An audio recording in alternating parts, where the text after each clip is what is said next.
与其说厨房是女人的天下，不如说厨房是懂生活的人的天下。嗨，我是安娜，欢迎回到我的频道。今天是大家敲碗已久的 Kitchen Tour， 很开心带你们参观我心爱的厨房。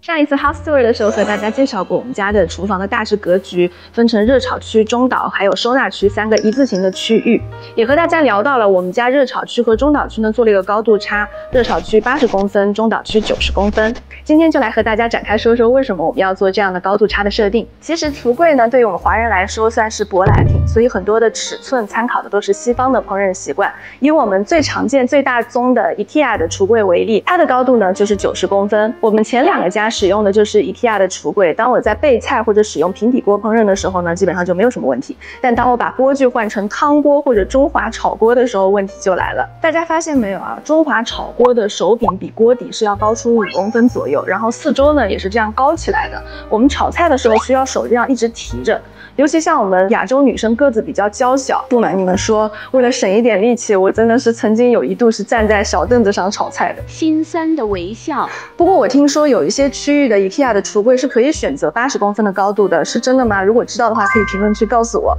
所以呢，如果可以的话，非常建议大家把炒菜的区域跟备菜的区域做一个8到10公分的高度差，这样不论你在备菜还是炒菜的时候，都可以在一个非常舒适的高度。我们这2组台面呢都是纯白色的，材质是用了细钢石。按照我当时做研究的资料呢，台面最好选择的是10英石，因为它硬度高，不易损坏和污染。所以我当时也是优先选的10英石。可是我在选的时候呢，我发现纯白色的10英石非常难找，多少就会掺杂一些其他的花色。后来呢，发现这块细钢石有我要的纯白，价格呢也比同样颜色的赛力石要便宜一些，所以后来就选择了它。但是呢，这个台面跟我一开始想要的样子其实也有一点出入，因为我一开始想要那种超薄的台面，但是厂商在确认材料的时候呢，忘记了我要超薄的这个需求。等做完了，我才发现怎么这么厚。这个台面差不多有3公分那么厚吧，厂商跟我说呢，细钢石只能做这么厚。好吧，反正看习惯了也还 OK， 所以大家如果有超薄的这个需求的话，记得不要选这个材料。再来就是大家很关心的白色台面是不是很难顾这个问题。我必须要说，和10英石比起来，细钢石算是会吃色的。像酱油、火龙果这种东西掉下去，如果你不管的话，它肯定会留印子。但也好在它是纯白色的，如果真的很不幸留了印子的话呢，一般来讲用科技海绵沾一点水就能去除大部分的污渍。还去不掉的呢，我就会用那种带有一点研磨效果的清洁剂，再加上科技海绵来去除。另外一个保持台面亮白的方法呢，就是尽量在台面上少放东西，或者像我一样不放东西。因为一个东西你放在台面上不移动，长久了下面一定会卡污垢，那些脏东西啊、虫虫啊都藏在你看不见的地方。久了，你把那个东西拿起来，你就会发现下面留下一堆不可磨灭的痕迹，还会多了一些你很不欢迎的小房客。如果你有其他保持台面亮白的方法，欢迎评论区跟我分享。好了，我知道大家一定会问，如果台面上不放东西呢，东西都藏在哪里呢？接下来我们就边参观边和大家聊一聊我是怎么样规划厨房的收纳还有动线的。我平时呢，从冰箱拿出食材后，是在中岛这边做洗菜、备菜和切菜的工作。这个区域要做的事情非常多，是我们在下厨工作中的黄金区，所以至少要留足60公分，如果能达到80公分就最好了，才不会在洗菜、备菜和切菜的时候呢缩手缩脚。这里我们家设定整一个中岛都是我的黄金区。中岛的长度呢有240公分，扣掉水槽占用的80多公分之外呢，操作台面也有150多公分。我的孩子呢比较爱吃面点，除了平时备菜之外呢，我们也常常会聚在这里包包子、包饺子。有了这一个足够大的中岛呢，像擀面这样大动作也是完全没有压力。备完菜之后呢，转身就可以在热炒区这边继续烹调。这边呢，至中就是瓦斯炉，左右两边各留了95公分跟45公分的空间，用来放小烤箱，还有做装盘的空间。装盘的空间呢，建议至少留足30公分。这边的收纳柜呢，我用的是上吊柜和下地柜的规划，柜子的宽度上下都是一样的，是90公分、90公分和40公分。收纳上面呢，我遵循的是上轻下重的原则。在这边呢，我做了一个下拉篮的设计。拉篮这里我还想要多采购几个收纳盒，因为这个拉篮的围栏呢比较低，加上收纳盒呢可以放的东西比较多，收纳也会更加清晰一点。吊柜的下方呢，我也安装了这样子的底灯，这个也是我强烈建议大家一定要安装的。有感应的，也有像我这样要用手动去开关的。首选感应的，因为有些时候煮饭呢手湿哒哒的就不用去摸开关。有一些朋友家里也没有中岛，都是要在这个区域去做备菜的。有了这个底灯之后呢，在切菜备菜的时候就会看得更加清晰，备菜过程呢也会更加的轻松。如果没有安装的朋友也不要担心啊，因为现在还有那种可以后装的充电的产品，不过呢和插电的比起来，充电的那种不太耐用，所以如果可以的话，建议在装潢的时候把这个灯直接安装好，一步到位。在这里跟大家分享一个吊柜高度的小 tips。一般来讲，市售吊柜最丑的地方就是在我们吊柜的下方，因为可能会有一些包边啊、节点啊或者电线什么的，所以呢就建议吊柜的下缘的高度抓在我们眼睛的高度的位置，这样就不容易看到吊柜下缘不好看的地方。我们在安装吊柜底灯的时候呢，也不会因为柜子整体高度太高，然后照明效果不好，或者也不会因为柜子装得太高，我们就不方便拿里面的东西。地柜的部分呢，这边2个抽屉我放的都是我们常用的碗盘，上面这一层呢放的是我们大人用的餐具，然后这边还有一个小空间，我做了一个夹层，用来收纳筷子啊、汤勺啊这些小东西，榨干每一个小空间。下一层呢放的是小朋友的餐具，方便他们吃饭的时候拿去自己喜欢的碗盘。旁边是一些保鲜盒，保鲜盒这个东西是很多人家里的收纳死穴，因为真的很占地方，所以我买的时候呢尽量挑的是方形的，最好是可以堆叠的，这样呢就可以叠起来，然后把它们的盖子单独收纳在旁边的盒子里，可以节省很多的空间。这边我用的是宜得利买的一个分割架，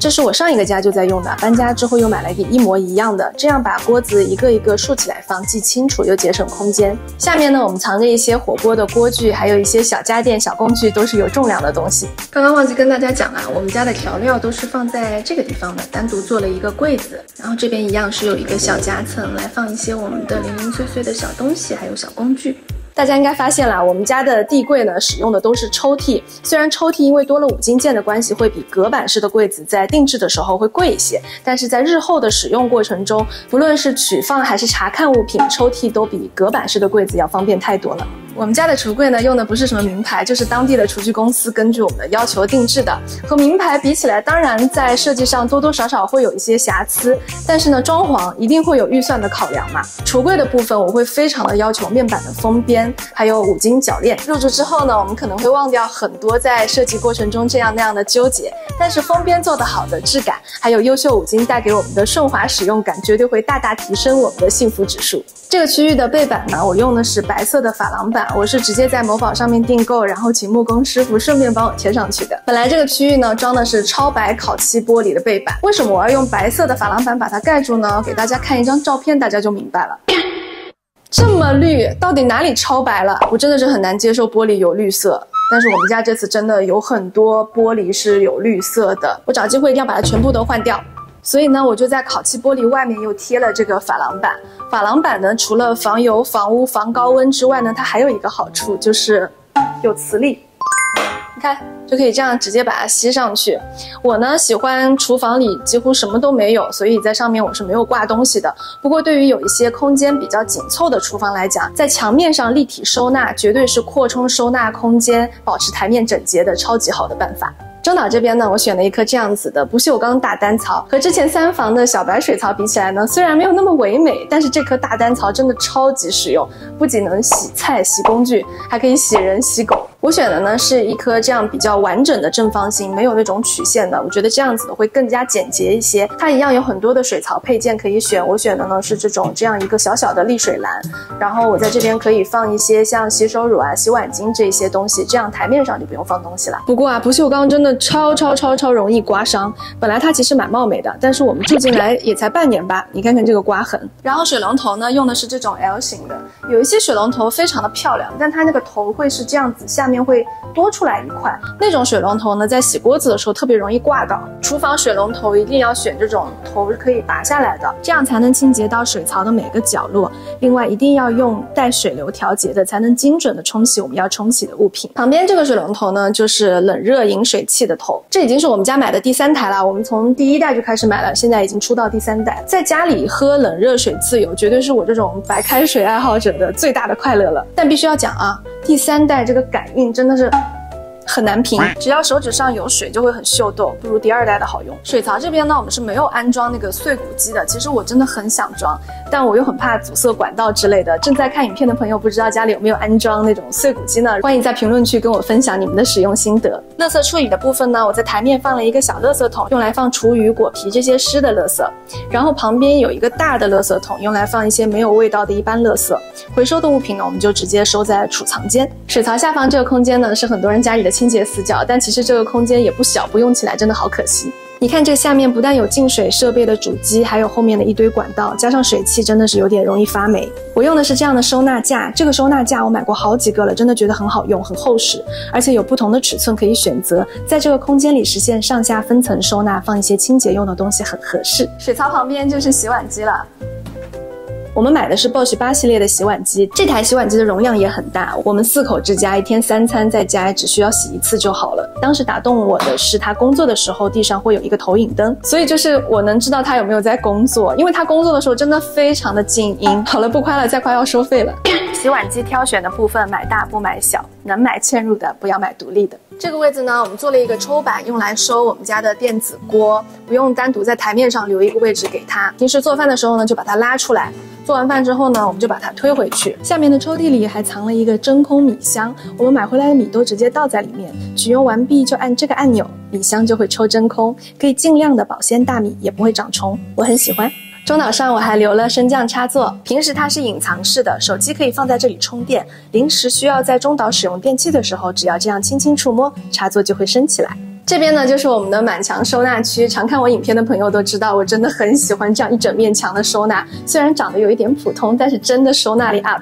这个隐藏门后面呢，藏的是我们家的厨房储藏间，用的是 IKEA 的架子做了收纳架，来放一些杂物、不常用的锅具等等。旁边的洞洞板做的是一个小工具的家。这边呢就是我们的零食小超市，还有嵌入式的蒸烤炉跟藏在里面的微波炉，上次也有和大家分享过。在这里呢也想跟大家分享几个收纳原则，但是录完之后觉得它有点太长了，所以我把它写在这一篇介绍的文字里面，大家可以点开来看一下。最后呢，想要跟你们分享我们家的咖啡角，每个早晨这里都是我醒来的第一个地方。这里呢放着我平时会使用的咖啡小道具，背面也用了镜面来增加空间的通透感。在这里呢有一个小巧思，就是这里有一个小桌板。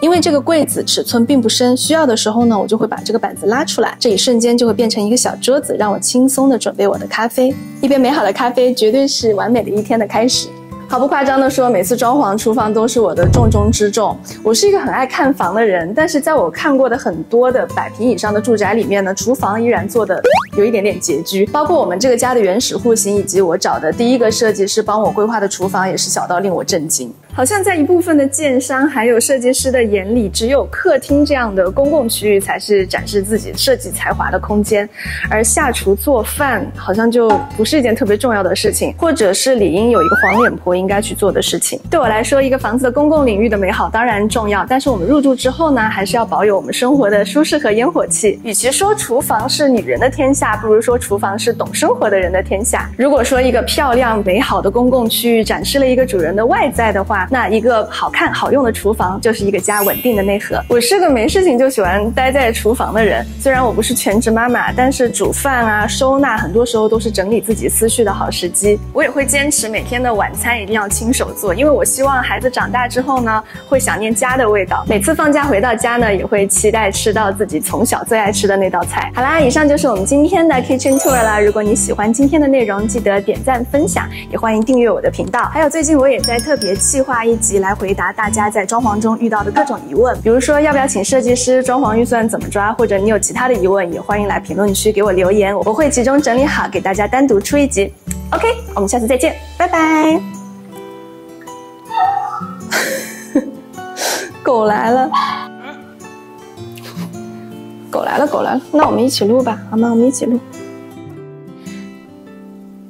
地址是什么？这里，对吧？